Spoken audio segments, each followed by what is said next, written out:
Good morning. This month we are talking about wisdom walks. We are reading the book by the same title by Sage Bennett, a minister of Centers for Spiritual Living. And she's helping us look at the different faith traditions of the world and borrowing pieces, parts of practices that we can enhance our own spiritual practice. We started with Islam and talked about the idea of submitting to prayer 5 times a day, no matter what faith tradition you are. And many people have written to me and told me that they experimented with that and what a deep practice it is to do prayer 5 times a day in a scheduled way. We talked about going with the flow. Actually, it was Dr. Ken Kaiser's message about Taoism. And then we talked about the Christian teaching through the words of Jesus of Nazareth about forgiveness. And then we heard from Rabbi George Gittleman and talked about the inner preparation that we can all do, whether we're Jewish or not, to prepare for a new beginning, because it's getting close on the Jewish practice of a new year. And that brings us to today, and we're wrapping it up today with Let Nature Be Your Guide, from the Native American wisdom traditions. We began actually on Wednesday evening, and we do that on Wednesday evenings. We talk about the book of the month and explore it a little bit. We began talking about this idea of Native American spirituality. And I think the most important thing I've learned so far is that Native American spirituality or wisdom isn't something that can be separated out from life. It's one and the same thing. In a way of thinking, there isn't such a thing as Native American religion. In many of the Native American religions, there isn't a special word set aside for religion. And there's some 250 distinct Native American religions and cultures, each with their own ceremonies and creation stories and practices. And you can't really just lump them all together and say, and now this is Native American religion. That's not how it works. Nevertheless, I'm reading a lot from Native American teachers and discovering that there are certain themes that are louder than the others throughout Native American traditions. For example, that everything is imbued with spirit. For example, that there is this constant dialogue, this conversation, a constant conversation or a relationship that is going on between all things of creation and all things of creation. And that humans, well, they're part of this ongoing complex relationship, this web, not set aside from it, observing it from the outside, and certainly not set higher or lower, just part of it, simply part of it. I can't help but think of my upcoming trip to Bali. I'm leaving tonight. I know, I'm so excited. and again, going on January, you're welcome to come with me. I love taking people there because ordinary life and sacred life in Bali is integrated. You can't tell the difference between the two. Wherever you go in Bali, you see daily visible evidence of spiritual culture. From the way businesses are opened, to the way rites of passages are celebrated, to the way houses are decorated. It's not like religion or spirituality is an add-on, like it is in the West. You know, over here, it's kind of like a luxury item. You know, in fact, we even taught, don't bring up religion in polite conversation, right? Because it could cause trouble. It's deeply personal, it's private. In fact, people who are spiritual are characterized often as being a little woo-woo. A little strange. Not so in Bali, and now I'm learning also, probably not so in Native American culture. It's not separated, it's all one. So in a way, health and wellness and success and happiness are all tied up together with this idea of being in step with the great spirit of nature. being in harmony with what is. Indeed, in Bali, and maybe it's true of Native American cultures too, there's the sense of feeling sorry for people who do not live a spiritual life. It's almost as if, how else would you live? How can you rip the two apart? I'm learning that in some Native American cultures, ceremony is barely recognized as being different from living life. So there are ceremonial rituals associated with everything, with the birth of new life, with rites of passages, with sowing of new crops, with reaping them. You can't do one without the other. It's not like you do ceremony to add holiness to something. The holiness is already there, and then the ceremony is the part of the experience of the holiness. I'm new to America. I'm a naturalized citizen, and so I've had to learn about Native American culture by studying contemporary Native American teachers, like, for example, the author Michael Garrett, who is a traditional Eastern Cherokee, and also a counselor and an educator. And I love reading his work because he creates this bridge between the ancient culture and contemporary thinking, with a mind to include people like me who don't know anything, so that we can start to learn about it. He's got a beautiful book. He's written many books, and one of them is Walking on the Wind. And sadly, one of the things I've learned about Native American culture is that it has suffered immeasurable loss of continuity between the present culture and the pre-Columbian America, with so much cultural devastation as a result of forced conversion to Christianity and Western cultural standards, and disease and war, so that the chain of traditional handing down of wisdom through elders to the people has been interrupted.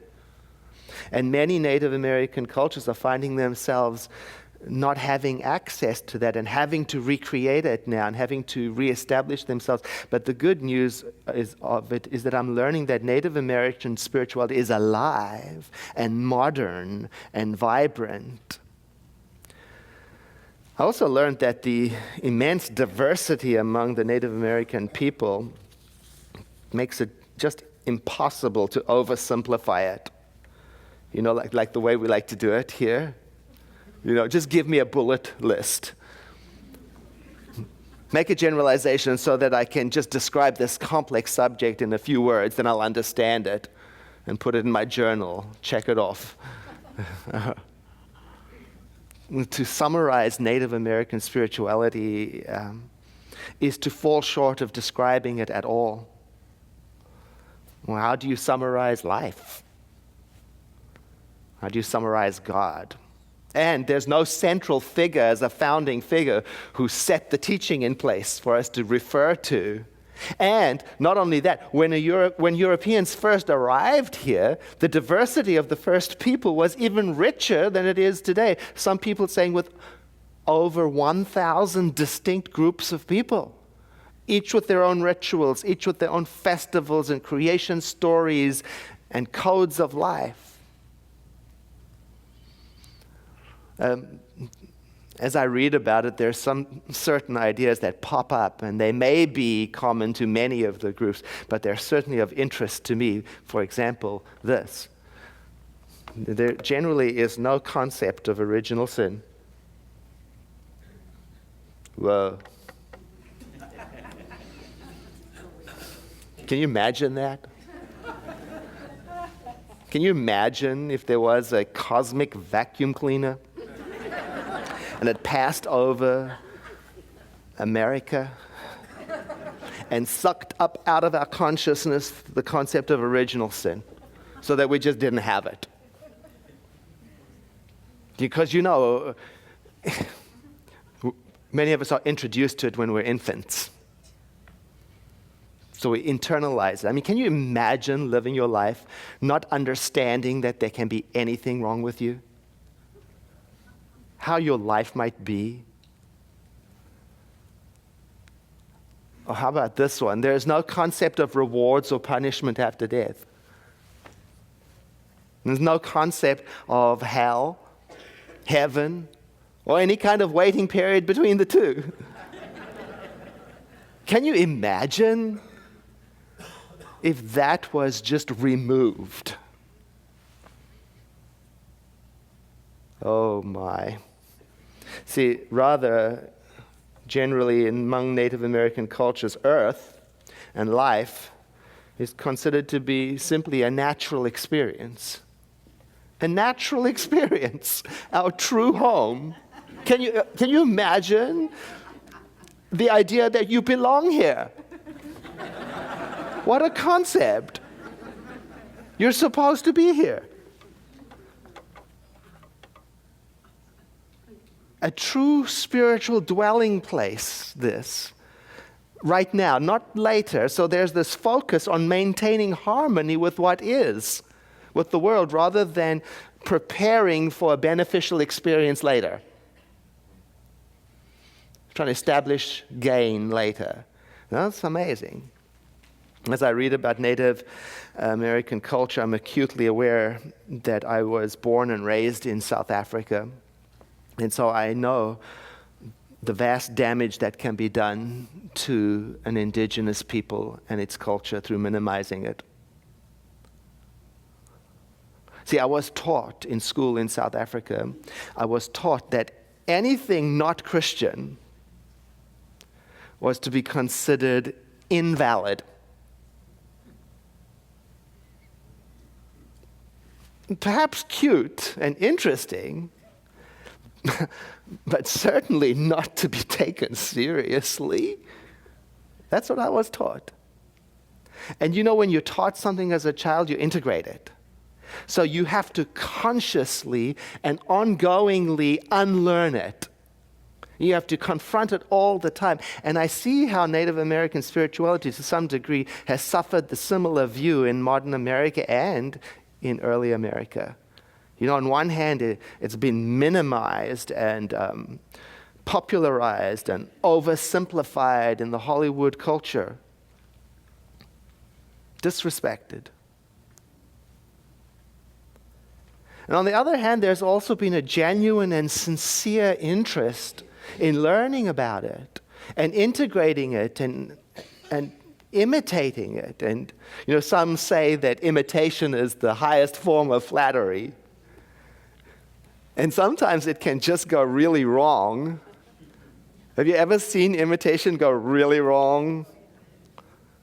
A story I love to tell, and I've told it right from the stage before, is the story of a friend of mine who visited Japan in the holiday Christmas shopping time. And she went to a department store. And the department store, in the attempt to welcome Western visitors and make them feel at home and shop more, brought some of the cultural ideas of the West into the department store to help them feel welcome. And so they had a Christmas tree in the entrance, and on the top of the Christmas tree was Santa on a crucifix.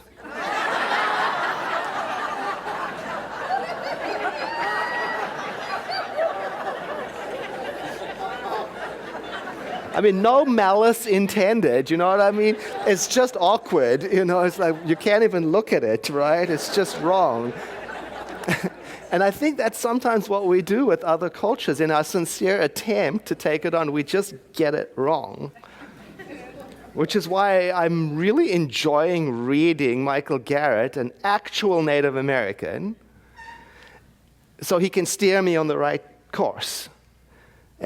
Because he helps me understand, one who knows absolutely nothing, he helps me understand a little bit more about his culture's worldview and help me integrate little parts of it while staying culturally appropriate. You know, he talks about how important it is for everyone, no matter whether you're Native American or not, how important it is to pay attention to this dialogue, this relationship that is going on between everything and everything all of the time. And he encourages us to reinforce our connection to this complex web of life. And not only for our own benefits, but for the benefit of all our relationships within this web itself, which he calls the true World Wide Web. He says that modern dependency on technology may be responsible for our depending less and less on this inner technology, this technology that would allow us to access the ongoing dialogue between the things of creation and the spirit that gives rise to it. This World Wide Web where everything is that we will ever need to live and to grow and to connect and to prosper. And it is constantly broadcasting. He says that in our search for newer and better technology, it is possible that we have forgotten how to depend on our own internal technology. He asks this beautiful question. Could it be that we have allowed our sacred stream of consciousness to become muddied with the facts and figures and the need for life to be quick and easy? In creating technology to simplify our lives, might we have also further complicated them? In today's world of information and speed, it is important not to forget why we are here. And life has a way of reminding us when we listen. When we listen, if we listen, if we can even listen, and listen in a special way. The way of listening that in our own science of mind tradition we would call courting the presence. And that courting the presence, that listening to the web of life, has a certain feeling that goes with it. It is a feeling of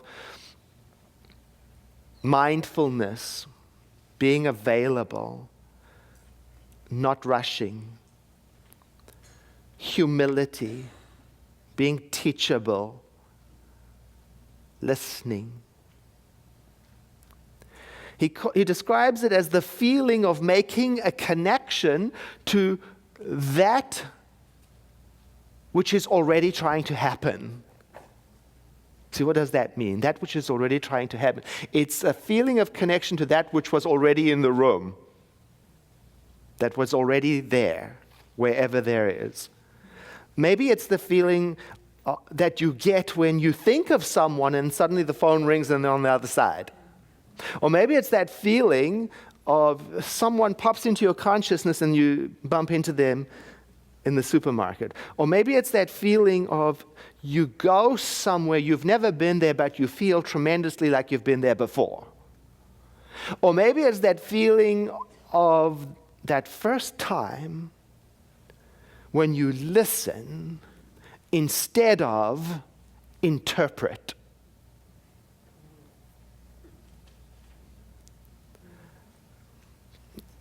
He's inviting us to pay attention to those moments and even practice noticing them so that we can learn from them. Imagine that, to practice listening to the wisdom of creation. In our own Science of Mind textbook, there's this prayer at the end. We don't like to read it too much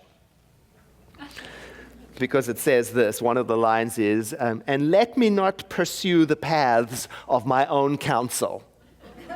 We don't like that. That's what this is about. Instead of me bringing my own counsel to creation, let me come to creation for its counsel. And he suggests that a good place to start is by placing your fingers on your pulse and paying attention to your pulse only, the way it feels against your wrist, the temperature, the rhythm. Is it moving fast or slow? Is it strong? Because he says, once you learn to pay attention to your heart literally, then it becomes easier to pay attention to your heart figuratively. Because the language of the heart isn't literal. It's figurative. But we go first to the literal place and make ourselves open to the figurative information. And he talks about how easy it is for our brains to get in the way of this connection with its busyness and the noise. So you got to seek out a place that can enhance your ability to get into it. You got to create a space, an opportunity. If you can't get to nature, you got to create the space in your home. Here's what our book of the month, Wisdom Walk, says about it. It says, spend some time alone in nature. Choose a time, a morning or an afternoon or a whole day, a weekend, where you will have some uninterrupted time alone in nature. You can do that in a garden also. You can also do it in a room where you can see nature through a window. Take as little as possible to this place so that you will not be distracted from placing your attention on the natural environment around you. Go to the places in nature that you love, a wooded area, mountains, seashore, the high desert, and allow yourself to be receptive to the natural world. Well, yesterday I went on a bike ride, a long bike ride. I went from Santa Rosa on Cherry Ridge Road to Occidental and then up Coleman Valley Road, all the way to the ocean and then back, And yeah, it was awesome. And there was this point on the top of Coleman Valley Road, we shouldn't tell anybody about that place. You know what I mean? It's too precious. And where there was this immense silence that descended with a panoramic view. Such silence. And I knew I was going to be talking about this, let nature be your guide. So I said to my cycling partner, what do you think nature is trying to say to us, to you? And at first we both jumped in with our quick answers, what we've heard before, with our own counsel. And we caught ourselves and said, no, let's really listen. So we stopped. Let's listen to the wind. Let's listen to the heat of the sun. Let's listen. And it's so interesting, then physically you listen to the noise and that's beautiful, but then you listen to the metaphor of the message. And such wisdom comes out. And it doesn't need to make immediate sense. It's very moving. Like, things were coming through us like nature is saying everything continues even beyond this planet. And then when the wind was blowing so hard, my friend said, and it's like it's saying, walk strong. And we were just sitting in that. It was so amazing. And all of a sudden, there was this moment when a whole row of cars and motorbikes came over, like 24, just roaring back behind each other. And the roar of the motors and the cars, there was literally so much noise pollution that it was actually drowning out creation. It put an end to creation. I thought to myself, no wonder we cannot hear the World Wide Web. We've suppressed it to the point where all that we can hear is the noise of industry and technology and progress. Oh. And then when we came back and we had to go through town and town and town and concrete and the connection and the thread to the wisdom of the Great Spirit became less and less easy to stay connected to with the constant noise. I love what I'm learning about Native American wisdom. It's reminding me that no matter what faith tradition I am, I can still quit rushing. I can still quit jumping to solutions. I can still quit hastening to give my explanation. And I can seek out time away from the noise and the pollution of noise, mind noise, and the pollution of urgency, and the pollution of uninvestigated thinking, to sit and reconnect with the world wide web of being through nature or through stillness. Oh, to not rush.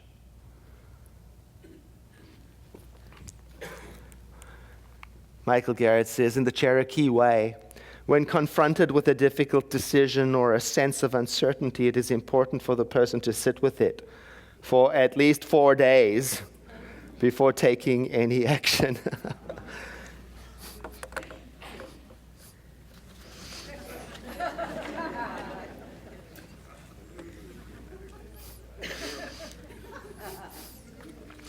So, letting nature be your guide requires spaciousness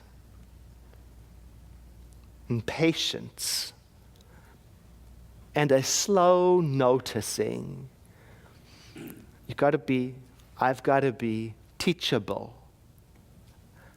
I've got to leave my opinion in the city with the noise and come to nature, and by that I mean the Great Spirit, or as our tradition would say, the thing itself, the mind of creation. Come to it available. So I leave you with this invitation to find your way to nature, or to a garden, or to a park, or to a room through which you can look. You can look through a window at nature, and to spend some time asking yourself the question: what is nature, the thing itself, trying to tell me? And then to give yourself sufficient time to let your own answers, your own preconceived answers, subside a little bit. Let them settle down, to see what metaphor can rise in its place. Now, I brought along for us to read together a contemporary Native American style prayer that has been very popular these days, and I invite you to read it with me. Great Spirit, give us hearts to understand, never to take from creation's beauty more than we give, never to destroy wantonly for the furtherance of greed, never to deny to give our hands for the building of earth's beauty, never to take from her what we cannot use. Give us hearts to understand that to destroy earth's music is to create confusion, that to wreck her appearance is to blind us to beauty, that as we care for her, she will care for us. We have forgotten who we are. We have sought only our own security. We have exploited simply for our own ends. We have distorted our knowledge. We have abused our power. Great Spirit, whose dry lands thirst, help us to find the way to refresh your lands. Great Spirit, whose waters are choked with debris and pollution, help us find the way to cleanse your waters. Great Spirit, whose beautiful earth grows ugly with misuse, help us to find the way to restore beauty to your handiwork. Great Spirit, whose creatures are being destroyed, help us to find a way to replenish them. Great Spirit, whose gifts to us are being lost in selfishness and corruption, help us to restore our humanity. And I invite you to take a breath in with me.